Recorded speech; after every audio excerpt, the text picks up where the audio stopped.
សួស្តីបងប្អូនទាំងអស់គ្នាថ្ងៃនេះសូមចែករំលែកនៅប្រភេទរុក្ខជាតិគុំបាទប្រភេទទិន្នជាតិដែលមានឈ្មោះថាត្បាល់ដែកហើយត្បាល់ដែកស្លឹកវាអញ្ចឹងបងប្អូនបាទហើយនេះធៀងវាខមកវែងបាទហើយផ្ការបស់រុក្ខជាតិនេះបាទនោះផ្កាបងប្អូនបាទហើយដើមប្រភេទទិន្នជាតិបាទត្បាល់ដែកនេះបាទដុះតាមតំបន់ព្រៃភ្នំតាមក្បែរអូត្រជាក់ប្រភេទដីខ្មៅបាទលបាយខ្សាច់គឺសវោហើយដើមត្បាល់ដែកហើយដើមត្បាល់ដែកនេះបន្តពូជដោយគ្រាប់បាទមើលមួយផ្លែតស្រៀងកូនស្លាកូនដូងបាទមើលមួយផ្លែតហើយរុក្ខជាតិនេះវិញបាទប្រជាពលរដ្ឋខ្មែរដុះនៅតាមតំបន់ព្រៃភ្នំបាទហើយរុក្ខជាតិនេះបងប្អូនប្រជាពលរដ្ឋខ្មែរគាត់រស់នៅតាមតំបន់ព្រៃភ្នំគាត់ស្គាល់ច្បាស់ហ្មងបាទដែលគេហៅថាត្បាល់ដែកហ្នឹងបាទមើលទៅដូចកូនដូងកូនស្លាហ្នឹងបាទមួយទៀតងរ៉េដែ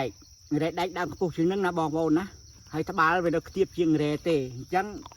បងប្អូនយកកាលភាគមើលឲ្យរ៉េត្បាល់អាណាខ្ពស់ជាងណាបាទគ្រូរៀបរាប់បាញ់មិញនេះគឺប្រាប់ថាត្បាល់ដែកណ៎រ៉េដែកទៀតហើយឈ្មោះគេទាំងពីរហ្នឹងគឺអារ៉េនេះវាខ្ពស់ជាងណាដើមវាប៉ុនចកោះក៏មានដើមប៉ុនម្រាមដៃក៏មានប៉ុនមេជើងក៏មានមិនមែនដូចរ៉េដែកបុថៃទេហ្នឹងហើយច្រឡឹកស្តៀងគ្នាតែគាត់ថាមិនមែនដូចគ្នាទេបាទហើយត្បាល់ដែកនេះបាទនៅខាងពោធិ៍សាត់បាត់ដំបងភ្នំកលែនបាទខាងកំពង់ឆ្នាំងអីគោសបោដែរឥឡូវខ្ញុំនៅទឹកដីខេត្តកំពង់ស្ពឺបាទសបោនិយាយទៅអត់ខ្វះទេដើមត្បាល់ដែកនេះតែបើតំបន់យើងអត់សូវស្គាល់ខ្លះវាពិបាករកដែរដោយសារយើងអត់សូវស្គាល់ពីភូមិសាស្ត្រតែបើយើងស្គាល់អំពីភូមិសាស្ត្ររបស់រុក្ខជាតិនីមួយៗអត់ពិបាករកទេបងប្អូនបាទស្រួលរកណាស់បាទហើយរុក្ខជាតិនេះបើផ្លែខ្ចីវិញពណ៌មើលទៅរៀងខៀវដល់ពេលចាស់ខៀវកំម៉ៅបាទដែលគេហៅថាដើមត្បាល់ដែកហើយដើមត្បាល់ដែកនេះតាមពីបរមបុរាណមកគាត់មិនចោលទេបាទប្រើធ្វើជាថ្នាំសរសៃឈឺចង្កេះឈឺចង្ចែងឈឺទ្រូងបាទរោគស្ត្រីលន់ស្បូនអីហ្នឹងបាទគេប្រើហើយដើមត្បាល់ដែកនេះហើយដើមត្បាល់ដែកហ្នឹងបាទបើសិនជាបុរសណាដែលគាត់ធ្វើការអស់កម្លាំងបាទធ្វើការយូរទៅដូចថាស្រុតកម្លាំងបាក់កម្លាំងគាត់អាចយកដើមត្បាល់ដែកនេះបាទមានអង្រែដែកត្បាល់ដែកកមើគុំអញ្ចឹងណា3មុខបាទយកមកធ្វើជាឱសថព្យាបាលជំងឺ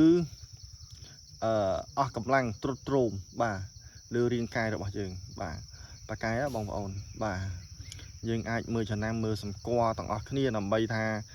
យកមួយណាឲ្យច្បាស់ធ្វើជាឱសថបាទហើយដើមត្បាល់ដែកនេះវិញបាទសម្រាប់បងប្អូនណាដែលអាសាឈឺទ្រូងអាចថាក្រំទ្រូង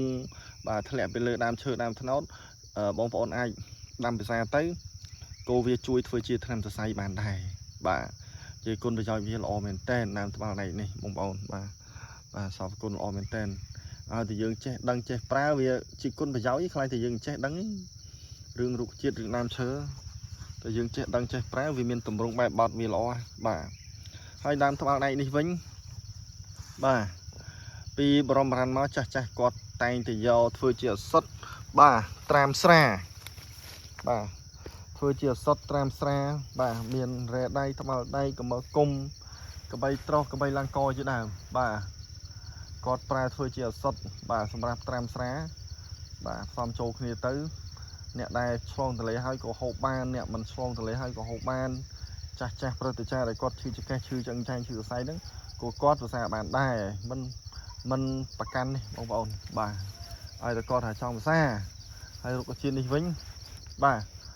បងប្អូនអាចដើររកបានដូចខ្ញុំរៀបរាប់នៅខាងលើចឹងបាទតំបន់ព្រៃភ្នំតាមអីដែលខ្ញុំរៀបរាប់នៅខាងលើគឺសបោបាទពោធិ៍សាត់បាត់ដំបងកំពង់ស្ពឺកំពង់ឆ្នាំងបាទអញ្ចឹងខ្ញុំមានប៉ុណ្ណឹងសម្រាប់ការចែករំលែកនៅរុក្ខជាតិបាទប្រភេទត្បាល់ដែកនេះបាទអញ្ចឹងបងប្អូនសូមជួយចុច like និង subscribe វីដេអូនេះជួយចុច subscribe channel ដើម្បីទទួលបានចំណេះដឹងល្អទៀតអំពីរុក្ខជាតិនៃព្រះរាជាណាចក្រកម្ពុជាដើម្បីយើងជួយផ្សព្វផ្សាយថាប្រទេសកម្ពុជាយើងគឺសម្បូរទៅដោយធនធាន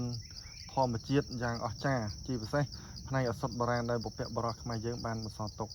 បាទនឹងខ្ញុំមានប៉ុណ្ណឹងបាទអរគុណគ្រប់ជំរាបលា